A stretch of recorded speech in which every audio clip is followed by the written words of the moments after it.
कैसे रहेगी हम बोलिए ये हमें डी ग्रेड मिला हमें हे वाई एड दिस यू ताहले भौणी तमे को गिला ए 2 ग्रेड मिला को नहीं छते 200 दिया तो बाबा स्टैंडर्ड करो डी ग्रेड नहीं भारी भल कहूच तुम स्टैंडर्ड जहाँ आम कौन करू तुम योग्यता नहीं तो आउ थोड़े परीक्षा दौन कौन पैराली करुछ ये स्कूल किसी अलाउ ही नहीं ये स्कूल अंडर में परीक्षा देई मनु आमी दउछ घोड़ा बजार ता अंडर तुम्हें ताहले जानि नथिलो स्कूल केमिति अछि रिजल्ट बाहरिला परे जानिलो स्कूल खराब कि भलो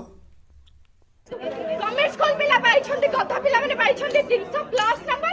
आमे सरस्वती स्कूल में पढ़ के संस्कृत स्कूल में पढ़ के पाई जो 200 दिया ना बराबर गवर्नमेंट पिला गोद पिला बोल तुमको किए कहला जाइए तुम बापा माँ को पचरे देख किए गवर्नमेंट स्कूल रे पढ़ुतिले हमको कहि देले ने आपन को पिलार योग्यता नाही हम बापा मां को डाकी के कहि दैथन आपन को पिलार योग्यता नाही आपन नहीं जान हम स्कूल हाँ जहाँ कहले ठीक कहले एतरे कोन संदेह अछि कि मैं माने भलरे कहूछु हमर 30% रिजल्ट बढ़ा जाऊ आ जो पिला मानकर हम स्कूल देछि 88% एवरेज नंबर तार 90% करा जाऊ तमे ही गोटे बापार पु आउ किए नहीं तुम स्कूल पिला मान को मार्क दिया जीव आउ काहा को दिया जाय नहीं कि तुमर एते दक्षता अछि ताल परीक्षा दउन 30% कौन 60% नहीं जाओ 95% भी नहीं जा आमर कौन जाउछि फ्री रे कौन पाई मांगुछंती